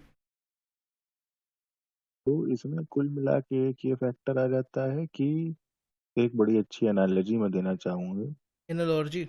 लड़ जी जी, लड़कियों को शादी का बड़ा शौक है एक उम्र पे, है ना। लेकिन लड़कियों को वेडिंग पसंद है, मैरिज नहीं। वो तो सुंदर दिखने की एक जो होती है ना, श्रृंगार की एक अंदर से चुल औरतों को, वेडिंग उसको पूरा करने हम्म। का जरिया है भाई। तो आप समझ रहे हैं, मतलब शादी करने का जो पूरा भूत है वो इसलिए नहीं है कि हम शादीशुदा हो किसी और के घर चले जाएंगे, बर्तन बांधना पड़ेगा। हम्म। वो इसलिए है क्योंकि एक दिन के लिए हम बहुत सुंदर दिखेंगे। एग्जैक्टली। काफी मिलती जुलती चीज यहाँ भी है, क्योंकि ज्यादातर गवर्नमेंट एग्जाम्स को निकाल देने पर जो ओरिजिनली आप देखते हैं पूरा, बिल्कुल। वो काली फैल गई थी पूरी, मतलब आपका जय जयकार होने लग गया। लोग इंटरव्यू लेने आ रहे हैं, रॉयल एंट्री वीडियो बन रहे हैं। उन सब के मद्देनजर लोगों के दिमाग में आता है यार कुछ तो होगा इसमें जो इतनी बात हो रही है। उसके बाद जाकर जो कुत्ता बनता है डिपार्टमेंट में, वो नहीं दिखाई देता किसी जो कुत्ता बनता है, और उसके बाद जो मतलब वही है कि आपने एग्जाम निकाल लिया, ट्रेनिंग हुई, सारा एकदम मजा हुआ, उसके बाद आपको काम करना पड़ेगा। काम में। आप ऊपर से गाली खाओगे, नीचे से गाली खाओगे, बहुत गाली खाओगे। इतनी गाली खाओगे कि आप कुछ दिन बाद ढीठ हो जाएंगे। ग्रेटिट्यूड आपको कभी नहीं मिलेगा जब तक कि कोई बहुत ही ज्यादा मतलब एकदम दुख में पड़ा हुआ आदमी ना आ जाए। एटीट्यूड मिलेगा, लेकिन वैसे मिलेगा जैसे असुरों को अमृत मिला था समुद्र मंथन में। गले के नीचे नहीं उतार पाएंगे, उससे पहले गला काट दिया जाएगा आपका। वही बात हो गई ना कि मैंने बहुत ज्यादा लोगों से बातचीत की कि भाई तुम आईएएस बनना चाहते क्यों हो, और एक से एक आंसर। और 90। स्वागत है आपका हमारे इस नए सेक्शन में पॉडकास्ट के, जिसको बोलते हैं आप आईएएस क्यों बनना चाहते हैं। पांडे जी, आप आईएएस क्यों बनना चाहते हैं? मैं नहीं बताऊंगा, मैं अभी बाकी लोगों की बात कर रहा हूँ। तो ठीक है, ठीक है, ठीक है। तो आप कोई रैंडम फिगर या रैंडम नाम चूज कीजिए, तो मैं मतलब एकदम मस्त गेम शो टाइप पूछता हूँ आपसे। For example. शिवांश जी, आप आईएएस क्यों बनना चाहते हैं? अरे बाप रे। ये काट। बात ये है ना कि लोगों के ऊपर मतलब अलग अलग इतने रीजन हैं। एक आदमी को है कि नहीं भाई बहुत नाम हो जाएगा, किसी को है कि लोग भाव भाव देना शुरू कर देंगे, किसी को है भाई दहेज भारी मिलेगा, सुंदर बीवी आ जाएगी। Okay. which may or may not be the case with me but nevertheless। तो कुछ लोगों को मतलब अगर आपने पॉइंट ब्लैंक के सवाल मतलब एकदम स्प्रिंग कर दिया बिना किसी तैयारी के, तो उनके पास कोई सीधा जवाब ही नहीं है। अरे वही है ना, इंजीनियरिंग की तैयारी क्यों कर रहे हो? अरे कर रहे हैं तो कर रहे हैं। कर रहे हैं तो कर रहे हैं, कोई सीधा जवाब नहीं है, क्योंकि उनको खुद नहीं पता वो काम क्यों कर रहे हैं। इसलिए आप बेसिक फिगर्स पे जाएं तो 10 लाख बच्चे के आसपास ये फॉर्म भरते हैं, 6 साढ़े 6 लाख लोग जाते हैं प्री का एग्जाम देने, 10 से 13 हजार बच्चे देते हैं मेंस का एग्जाम, और 1500 से 2500 तक के बच्चे जाते हैं इंटरव्यू के लिए, जिसमें सेलेक्ट होते हैं 600 से 900 बच्चे, जिसमें प्रॉपर आईएएस बनते हैं मुश्किल से शुरुआत के 80 रैंक वाले, हम्म। जिसमें से अगर आपको अपना कैडर चाहिए तो फिर उसकी कोई तय रैंक नहीं है, हो सकता है कि आपको फर्स्ट रैंक पे भी अपना कैडर ना मिले, हमें जबकि अभी के साथ उनको राजस्थान कैडर मिल गया था जबकि उनको चाहिए हरियाणा कैडर। क्या बात। मगर फर्स्ट रैंक वाले को अपनी पसंद का कैडर नहीं मिल रहा है, तो ये तो बेवकूफ़ी है। तो आपने जो ये ब्रेकडाउन देखा जहां हम 10 लाख से शुरू किए थे,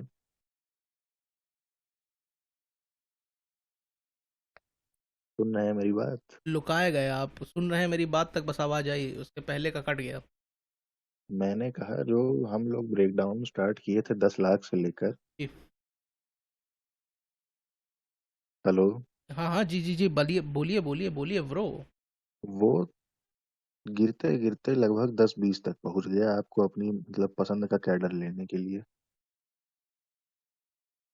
आप क्या ऐसा एक्सक्यूज दे सकते हैं जिससे इतनी मेहनत जस्टिफाई की जा सके? और एक पॉइंट के बाद, ये मेरा एक सपना है, मैं आपको आज बता रहा हूँ, टच वुड, अगर मैं आईएएस बन गया, मुझे कहीं लेक्चर देने के लिए बुलाया गया किसी कोचिंग वोचिंग या कहीं भी, तो मैं एक बहुत सिंपल सा एक्सपेरिमेंट करूंगा। बच्चों देखो, पावर फैंटेसी ऐसी होती है। पावर फैंटेसी मुझे एक मतलब उनके दिमाग में चीज डालनी है। हम्म।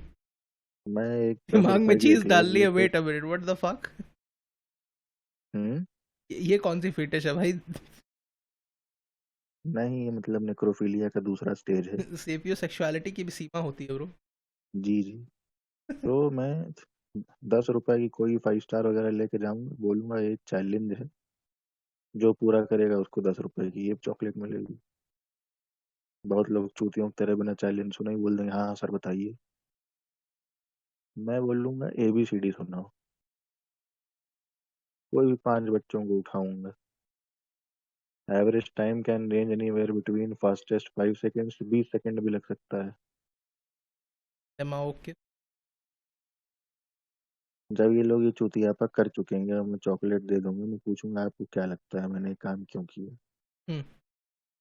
लोग सोचेंगे कुछ बड़ी ज्ञान की बात होने वाली है। उसका पूरा एक्सपेरिमेंट का सिर्फ ये मतलब रहेगा कि कैसे मीनियल से मीनियल, बेसिक से बेसिक, आसान से आसान चीज भी जब कंपटीशन बना दी जाए, तो उसमें लिमिटेड सीट्स कर दी जाए, तो इट डजेंट मैटर कि आपको काम आता है कि नहीं। व्हाट मैटर्स इज कि क्या किसी और को आपसे अच्छा वो काम आता है, वो चीज कोई और आपसे अच्छी कर सकता है। अब आईएएस के चक्कर में क्या है कि इतना हवा बना दिया गया है, इतना बड़ा सिलेबस है, इतना कंपटीशन है, ये है वो है, कि लोग एक बेसिक सी चीज भूल जा रहे हैं कि ये एक कॉम्पिटिटिव एग्जाम है। और इसके साथ एक बहुत बड़ा ड्रॉबैक ये है कि इसका सिलेबस एनॉर्मस है। मतलब एवरेज पे आपको जैसे एक बेसिक एमए कोर्स में जितना पढ़ना होता होगा, उसका जस्ट डबल आपको पढ़ना होता है आईएएस के लिए। समझ रहे हैं? और इतना पढ़ना तो आपके लिए बेसिक रिक्वायरमेंट है, अभी तो कंपटीशन स्टार्ट भी नहीं हुआ है। ये तो आपकी एंट्री फीस है उसमें घुसने के लिए।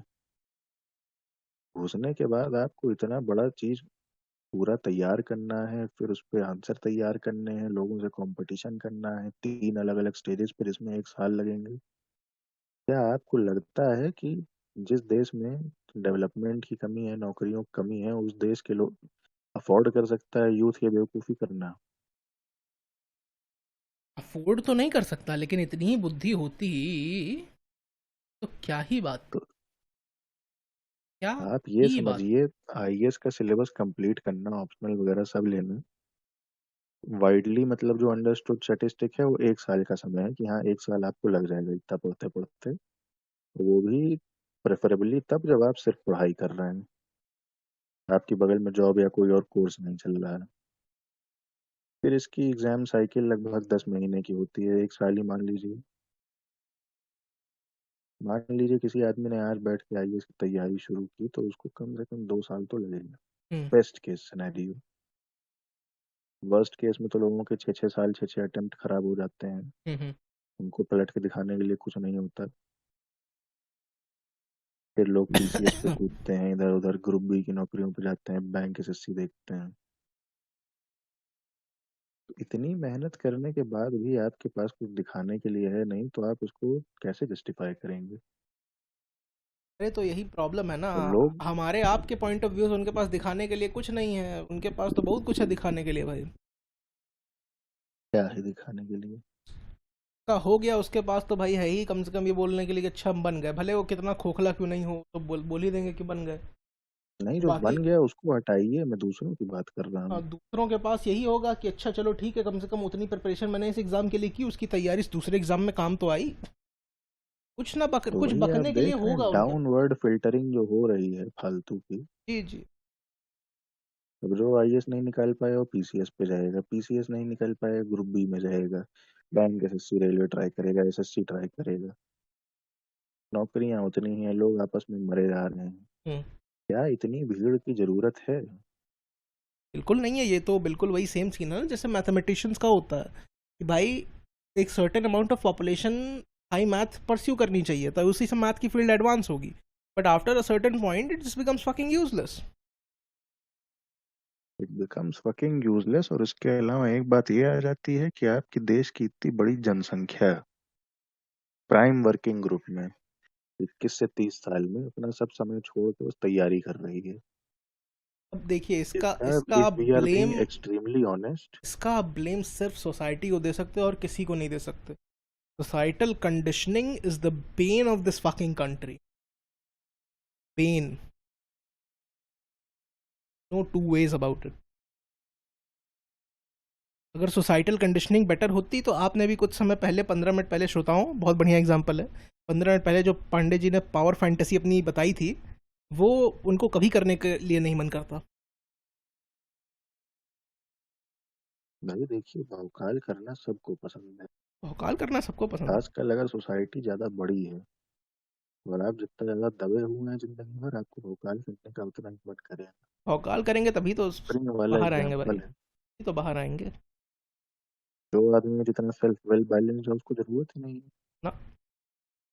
भाई कोई आदमी अगर आईआईएम से पढ़ के आईएएस दे रहा है तो उसको जस्टिफाई करने का उसके पास क्या तरीका है? बस एक ही इसका पॉसिबल एक्सप्लेनेशन है कि उसका लंच छोटा है, दैट इज इट। नहीं वो तो मतलब चलिए बहुत ही पर्सनल रीजन हो गया, उसके अलावा उसके अलावा कुछ नहीं है। उसके अलावा ये तो ऐसा भी हो सकता है शादी में जरूर आना का मेन कैरेक्टर हो बंदा।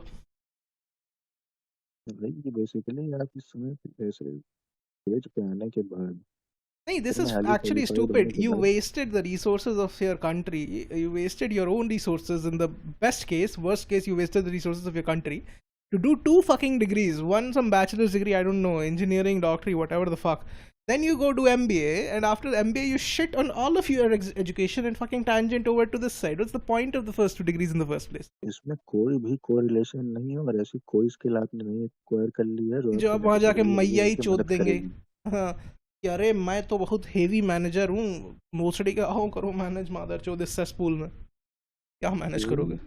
लेना देना ही नहीं है। आप, मैं कह रहा हूँ मैकेनिकल इंजीनियर आपने पढ़ाई किया आईआईटी से, जी, घुस गए आप आईएएस में, आपकी स्किल का क्या काम है यहाँ? कुछ नहीं। कोई और बंदा जो बीए करके आ रहा है आईएएस में, ऐसा क्या है जो 15 मिनट में कोई चीज देख के नहीं सॉल्व कर देगा जो आप अपनी मैकेनिकल इंजीनियरिंग कर ली, नथिंग। या एक बहुत तेजी से गूगल सर्च उसको मदद कर दे। और आपने जो मैकेनिकल इंजीनियरिंग की डिग्री की वो हाईली स्पेशलाइज्ड डिग्री थी, अरे बहुत ही स्पेसिफिक काम आपको मैं सिखाया गया उसमें मैं जो बता आपके रहा अलावा हूँ, कोई और नहीं कर सकता। मैं बता रहा हूँ सुनिए, अगर सारे नक्षत्र सारे सितारे अगर समझ रहे शनि की बढ़िया अंतरदशा चल रही होगी तो हो सकता है आप पूरी जिंदगी में एक बार अपनी मैकेनिकल की नॉलेज उठा के फ्लेक्स कर पाए अपने जॉब में, जिंदगी में एक बार at best. Non engineering job में ना, मतलब हाँ हाँ हाँ, किसी किसी भी ब्यूरोक्रेटिक जॉब में, bureaucratic job that is obviously not IES, in Indian engineering services ना हो, हम्म, if the stars align and you get a once in a lifetime opportunity and you remember what you learned all of those years ago, maybe you can show off for once, but in मेरे को general याद no। है बचपन में arcade games खेलते थे हम लोग, point A to point B पहुंचना उस रेस का पूरा गोल होता था। जी जी, मैं आज भी खेलता लेकिन बीच में कुछ स्टार्स या फिर ऐसे और कुछ कलेक्टेबल होते थे, वो आप करते करते जाए तो स्कोर हूँ। थोड़ा सा और बढ़ जाता है। बीच में अमावस आ जाती थी। वही बात है ना कि अगर आप अंत तक पहुंच रहे हैं तो गेम का ऑब्जेक्टिव तो ऐसे भी पूरा हो रहा है। बीच में वो कलेक्टेबल बढ़ा के आपने अपना स्कोर बढ़ा लिया, but does it really matter? अरे भाई ये तो फिर वही बात हो गई ना कि सिसिफस को आपने पकड़ा दिया पत्थर की, लो भौसड़ी के रोल करो ऊपर तक, और जब ऊपर रोल करोगे तो नीचे आएगा। Sisyphus is like oh no ये क्या कर दिया, ऐसे थोड़ा ना होता है। And then you say to Sisyphus अच्छा ये एक रैंडम काउंटर है, जितनी बार तुम करोगे एक से इंक्रीज कर जाएगा। सिसिफस इज लाइक समझ रहे हो, वही से। यहाँ सिसिफस को कोई जानता नहीं होगा लेकिन फिर भी अरे सिसिफस एक देखिए बात ये आदमी कुल था मिला के ये है ना, एंशियंट ग्रीक में, उसके बारे में आपको जानना है आप जाकर कहानी पढ़ लीजिए। Google it. देखिए कुल मिला के बात ये आ जाती है ना, जो मेरा मेन कह लीजिए समस्या है जी। पूरे एग्जाम की प्रणाली के साथ, हम्म। भाई आईएएस के लिए आपको हाईली क्वालिफाइड लोग चाहिए, नो डाउट। हम्म। लेकिन अगर आप इसके सिलेबस पे ध्यान दें तो इसमें ऐसा क्या है जो आगे आदमी को मदद करेगा उसकी नौकरी में। बहुत मिनिमल, ये बहुत बेसिकली बहुत इसका जो मिनिमल। पूरा सिलेबस है वो अपने आप में एक मतलब रिडंडेंट एक्सरसाइज है। नहीं ऑप्शनल सब्जेक्ट का आपको पूरा कॉन्सेप्ट पता है क्या है? मुझे बिल्कुल पता है कि there are random ass subjects that you just have to do which would have nothing to do with whatever the fuck you are going to do, but you just have to do them for the sake of doing them. And they are so far apart from each other. The marking is different, the content is different, the level of preparation, the intelligence required. मैंने खुद history से BA किया है, लेकिन मैं बोलूंगा कि जो मुझे तैयारी करनी पड़ेगी हिस्ट्री के ऑप्शनल के लिए, या फिर जो मेरी हिस्ट्री की नॉलेज होगी, but it is in no way comparable to say an MBBS. किसी भी एमबीबीएस बंदे को अगर मुझे अपनी नॉलेज सिखानी है, मैं एक महीने में उसको काम भर का सिखा सकता हूँ, ठीक। हम्म। क्या एमबीबीएस मुझे एक साल के अंदर भी अपना पूरा काम सिखा सकता है? लंड।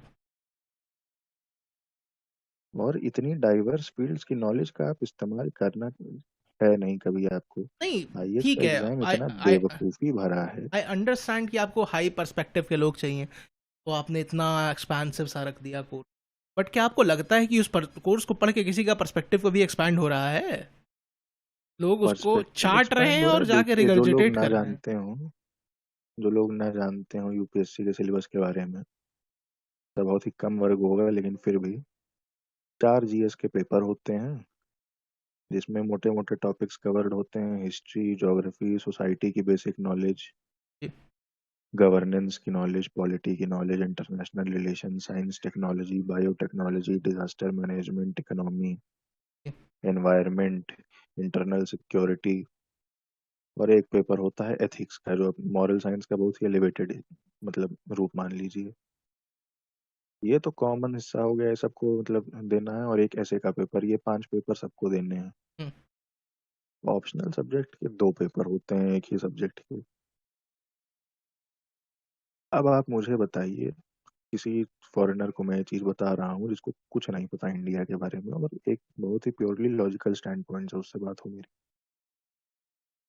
अगर आपको एक देश चलाना है, तो मैंने जितनी चीजें बताई उनमें से कितनी चीजों की आपको लॉजिकल नॉलेज जरूरी है, या फिर उसमें आपकी एफिशिएंसी मैटर करती है?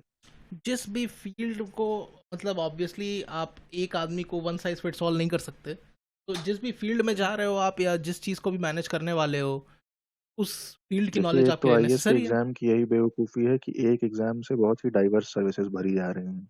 वो तो एडमिनिस्ट्रेटिव भर रहे हैं, प्राइम रेवेन्यू भर रहे हैं, पुलिस प्राइमरी भर रहे हैं, क्रिटिसिज्म, फॉरेस्ट भर रहे हैं, फॉरेन भर रहे हैं, दैट इज माय रेलवे भर रहे हैं। Biggest criticism of that bloody exam, कि अगर आपको मतलब ऐसा करना है तो you should think of specialization. मतलब समझ रहे हैं कि कोई स्पेशलाइज पोस्ट के लिए स्पेशलाइज बंदा हो।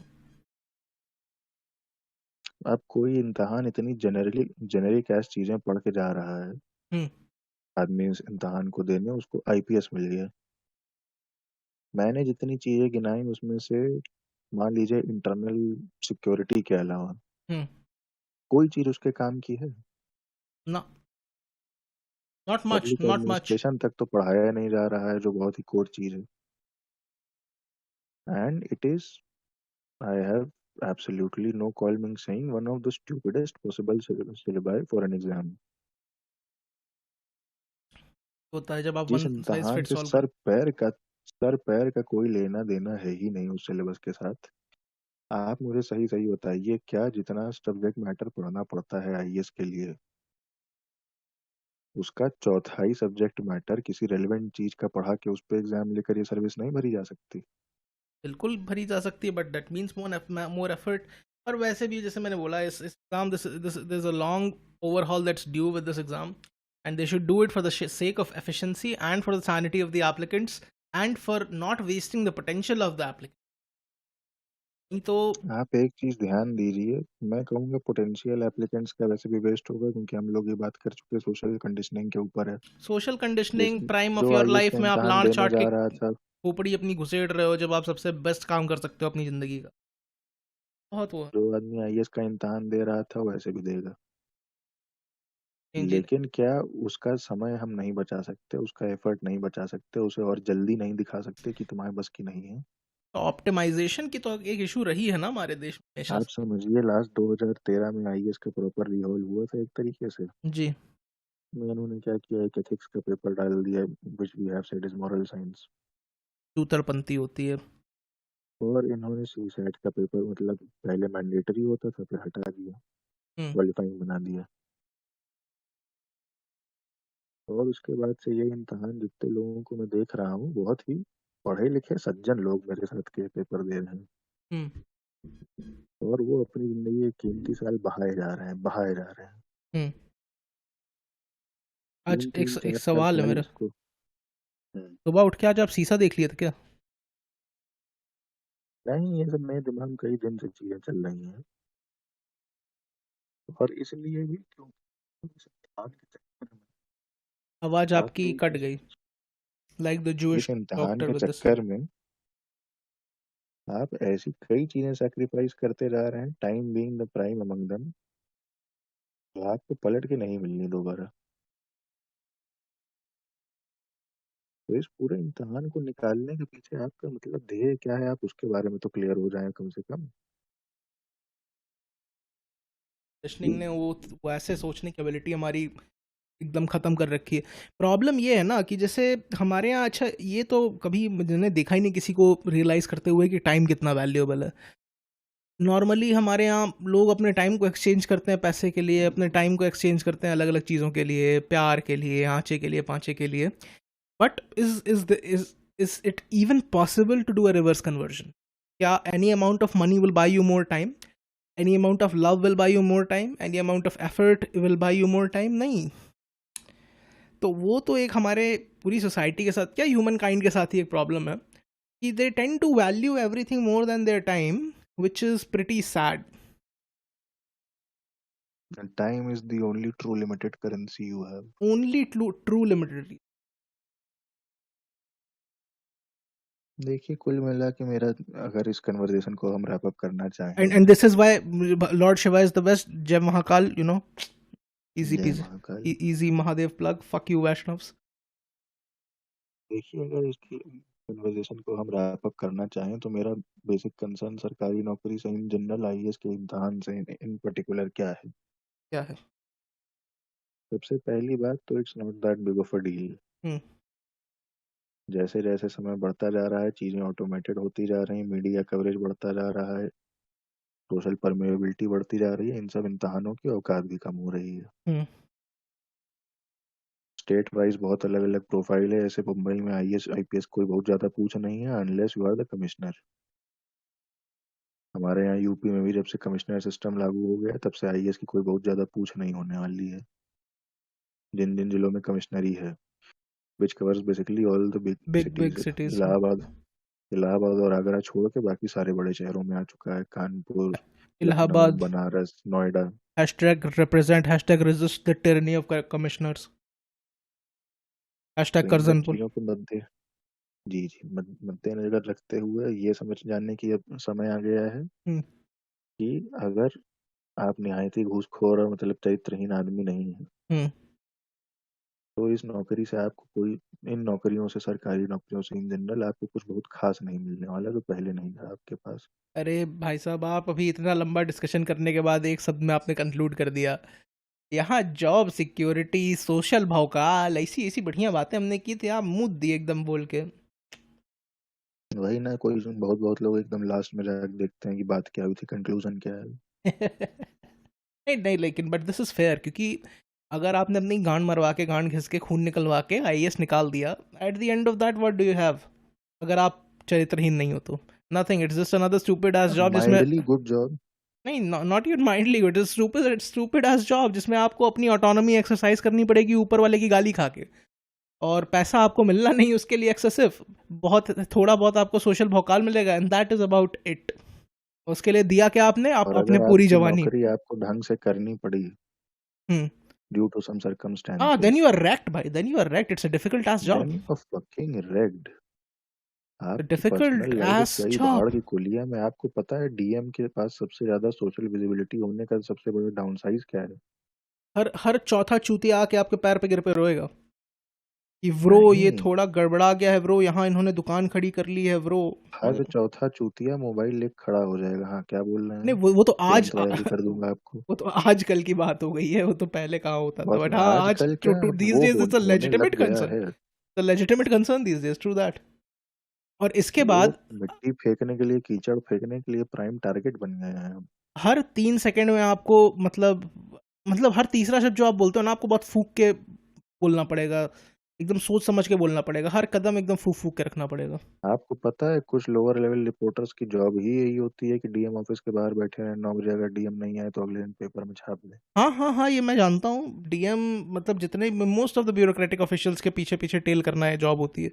ऐसे रिपोर्टर को अगर आप गाली दे दीजिए तो उनको बहुत बुरा लग जाता है कि अच्छा मेरे अगले पिताजी दिन ने वो एक बार एक पेपर में गरियाया कुछ भी था। नमक मिर्च लगा के छाप देंगे और कोई उसको रीवेरीफाई नहीं करेगा, आपने ऐसा बोला था।